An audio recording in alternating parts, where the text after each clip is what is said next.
हमारे बच्चे को तुकांत शब्द समझ में आए हैं या नहीं आए हैं, इसके लिए हम कुछ फ्लैश कार्ड बनाते हैं और चेक करते हैं। यहाँ पे देखिए, आपको बच्चे को पूछने से पहले यह रिमाइंड कराना होगा कि आपको फर्स्ट लेटर के बाद चाहे वह मात्रा हो चाहे वह वर्ण हो, यहाँ से काउंट करना या यहाँ से देखना शुरू करना है।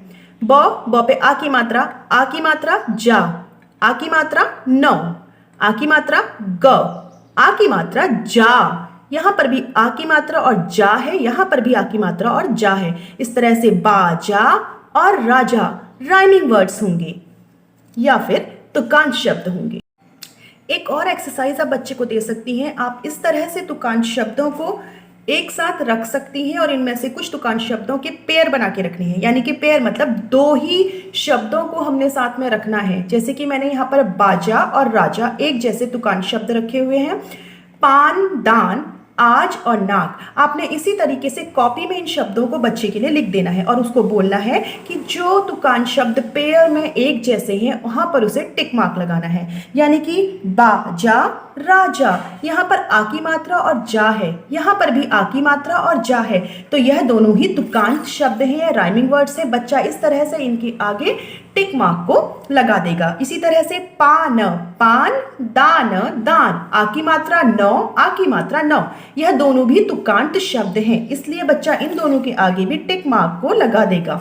आज, आज, नाक, नाक, यहाँ पर आ की मात्रा और जौ है, यहाँ पर आ की मात्रा और कौ है। इस तरह से यह दोनों तुकांत शब्द नहीं है, तो बच्चा इनके आगे क्रॉस का निशान लगा देगा। इस तरह से एक एक्सरसाइज आप यह भी बच्चे को करा सकते हैं। एक अन्य और एक्सरसाइज आप बच्चे के साथ कर सकते हैं। आपको बच्चे की कॉपी में कुछ राइमिंग वर्ड्स को लिखना है। जैसे कि मैंने फर्स्ट लाइन में लिख दिए राजा, सजा और बाजा। आपको बच्चे से बोलना है कि इनमें से जो दो एक जैसे तुकांत शब्द या राइमिंग वर्ड्स हैं, आपको उस पर टिक का मार्क लगाना है। साथ ही आपको बच्चे को बार बार यह रिमाइंड कराना पड़ेगा कि आपको जो भी लेटर्स देखने हैं वह आप फर्स्ट लेटर के बाद से, चाहे वह मात्रा होंगी चाहे वह वर्ण होंगे, आपको यहाँ से देखना शुरू करना है। जैसे आ की मात्रा जा, यहाँ पर किसी भी तरह से कोई भी आ की मात्रा नहीं दी गई है, पर जा दिया गया है। यहाँ पर आ की मात्रा और जा, इन दोनों में ही आ की मात्रा और जा दिया गया है, अतः यह दोनों राइमिंग वर्ड्स हैं, तो बच्चा इन दोनों में ही टिक मार्क को लगा देगा। इस तरह से सेम पावन, पावन, भवन, भवन, सावन, सावन, तो यहाँ पर आ की मात्रा वन, वन, यहाँ पर कोई भी आ की मात्रा नहीं है, वन, वन, यहाँ पर आ की मात्रा और वन, वन है। यहाँ पर क्योंकि कोई भी आ की मात्रा नहीं है, चाहे यह वन, वन शब्द भी यहाँ पर ऐड हुआ है, वन, वन वर्ण भी यहाँ पर जो ऐड हुए हैं, उसके बाद भी यह वर्ड राइमिंग वर्ड में नहीं आएगा। यह दोनों राइमिंग वर्ड्स या फिर तुकांत शब्द होंगे, तो बच्चा इस पर और इस पर टिक मार्क लगा सकता है। एक अन्य और एक्सरसाइज हम बच्चे के साथ कर सकते हैं। आपको कॉपी में कुछ शब्दों को लिख देना है, यानी कि एक लाइन में आपको 2 या 3 शब्द आप लिख सकते हैं। उसमें से 2 आपके राइमिंग वर्ड्स होंगे और एक आपका राइमिंग वर्ड नहीं होगा।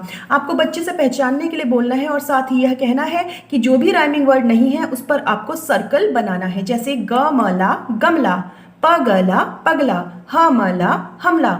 आपको एक चीज बार बार मैं बोल रही हूँ कि आपको बच्चे को रिमाइंड कराना है कि आपको ग या फिर जो फर्स्ट लेटर है उसके बाद से ही काउंट करना है, चाहे वहां पर मात्रा हो या फिर ना हो। जैसे यहाँ पर कोई भी मात्रा नहीं है, पर उसके आगे मला, मला, गला, गला, यहाँ पर भी मला, मला, यानी कि गमला और हमला एक जैसे ही राइमिंग वर्ड्स हैं या तुकांत शब्द है, पर प गला तुकांत शब्द में नहीं आता है, तो बच्चा यहाँ पर आपका सर्कल, इस शब्द को सर्कल कर देगा। इसी तरीके से मकान, मकान, मचान, मचान, थकान, थकान, मकान, चान, कान, यहाँ पर कान, कान, यहाँ पर भी कान, कान शब्द है और यहाँ पर चान, चान वर्ण है। यानी कि आपका मकान और थकान एक जैसे शब्द हैं या फिर राइमिंग वर्ड्स हैं या फिर तुकांत शब्द है, पर मचान आपका तुकांत शब्द नहीं है, तो बच्चा मचान शब्द पर सर्कल कर देगा। इस तरह से आप बच्चे को पढ़ा सकते हैं तुकांत शब्द।